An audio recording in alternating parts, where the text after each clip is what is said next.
Alright, today we're going to learn 5 tips with the quick play spell Forbidden Droplet. If you're not familiar with Forbidden Droplet, it says you can send any number of cards from your hand and or your field to the graveyard, which is the cost to choose that many effect monsters on your opponent's field, which does not target.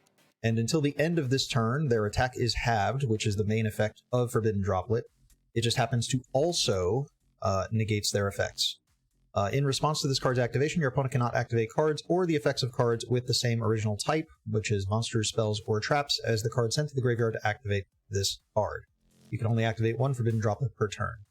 My name is Benji, this is the Legacy Crusaders YouTube channel, and this is our first tip, which is turning off your own floodgate. So if you play Forbidden Droplet, and you play any floodgate in your deck whatsoever, whether it be there can be only one, or Mystic Mine, or Rivalry of the Warlords, or GOZEN match, you can use your Forbidden Droplet to turn off your floodgates when you're ready to push for game yourself. Perhaps you played There Can Be Only One to beat your opponent's Floowandereeze deck, and you didn't want them normal summoning more than one Winged Beast, but maybe you're playing ELDLICH and you have your big giant Golden Lord on the board, but maybe you want to make the Gustav Max, or one of the bigger train monsters you might be playing in your extra deck. So you might want to turn off your floodgate so that you can summon more monsters. So that's one of the things you can do with Forbidden Droplet, which is you can turn off your floodgates. Now our second tip has to do with playing around Skill Drain. So if your opponent happens to be on ELDLICH and they're playing Skill Drain only affects monsters that are face up on the field. So if they're playing ELDLICH and they have Skill Drain on the board, and ELDLICH the Golden Lord as well, because ELDLICH is an effect monster, it's a valid monster to have the attack of and negate its effects with Droplet. Now Droplet can be used against a monster whose effect is negated, because its primary effect is to have the attack of an effect monster. So they do need to have an effect monster, which Golden Lord is, but Conquistador, the Golden Land, and Hakero, the Golden Land, are not. So if your opponent controls ELDLICH, the Golden Lord, you can summon your ALEISTER, the Invoker, activate its effect, and then you can chain Forbidden Droplet, sending the ALEISTER to the graveyard so that it won't be on the field and will resolve through the skill drain by allowing you to send the ALEISTER off of the field using Forbidden Droplet. So Droplet is really cool, allowing you to use cards on the field and allowing you to get your cards that activate on the field off the field so that it can resolve through skill drain. Also very cool that you can use it against monsters that are negated. Generally, you can't activate effects that negate monsters that are already negated unless they either do something else, so like cards like Fogblade, which prevents monsters from being attacked, or I think that's the only one I can really think of. Most other cards you actually can't do that on. Like, you can't activate Infinite Impermanence on a monster who's already been negated. And I'm sure there's a lot of cards you can't do that. I think you can Forbidden Chalice a monster who's already negated because it gives an attack boost of 400. But there are some restrictions regarding negating monsters that are already negated. But you can use Droplet on monsters that are already negated. So it works very well for dodging skill drain. Next, you can use Droplet to dodge targeting activation. So if your opponent were to try to Effect Veiler or Imperm your ALEISTER the Invoker when it's summoned, you can chain Forbidden Droplet to send your monster they targeted off of the field so that it will resolve, because those cards target. You can also dodge their own Droplet. So if they try to Droplet your ALEISTER, you can Droplet your ALEISTER to resolve its effects. Of course, all of this requires that monsters are on both sides of the field so that players can actually negate something, because you can't activate Droplet if there's no monsters on the field. So even though you could use it out your floodgates, there has to be at least a monster on the field to do that for. And if you can get your monsters off the field, they will resolve, just like dodging skill drains. Very similar. Only difference is here you're dealing with targeted cards. Like another targeting negation card might be like Yugioh, the Grandmaster of the not Yang Zing, of Sword Soul Grandmaster Yugioh. Next, there are some cards that you might want to actually use Droplet on before they activate their effects. So if you have a Fractal and you activate its effect, you can use Droplet to make sure it resolves. But because its effect isn't on summon, you can always Droplet it beforehand, so that if your opponent were to try and do the Droplet play of avoiding their card getting negated by sending it off the field in response to a Veiler, you might want to just negate it in advance before they activate the effect. The only problem with this is that Fractal's effect is not a...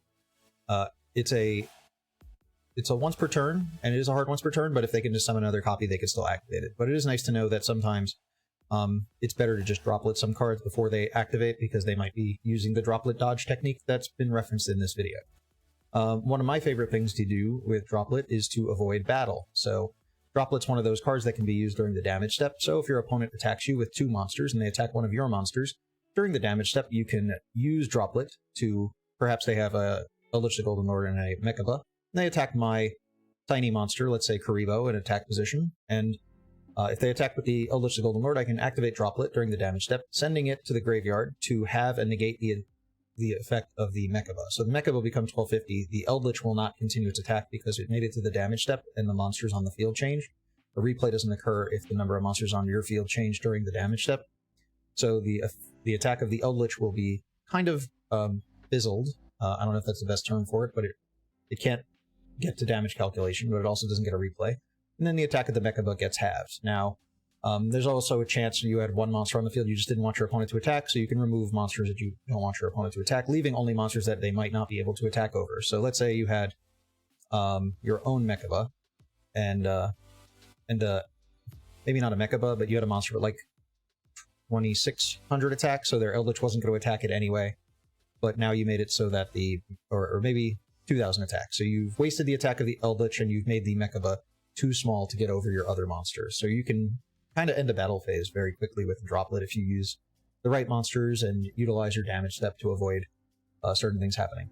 One of the problems with Droplet, and it's good to know, is you can actually make Droplet not work. So if your opponent's playing Droplet against you, you can actually fizzle the effect by changing the number of monsters on the field based on the number of cards that they actually sent as cost. So if you have 3 monsters on the field and your opponent sends 3 cards from their hand to the graveyard, in order to negate all 3 monsters, you can chain a card like Fairy Tale Snow and change the number of monsters you have on your field from 3 to 2 by the resolution. So if you use your Snow and banish 2 of your 3 monsters on the field, and then the Snow comes to the board, you'll only have 2 monsters on the field, and Droplet must negate the number of cards sent by its cost. So if they send 3 cards and you only have 2 cards, they can't negate all.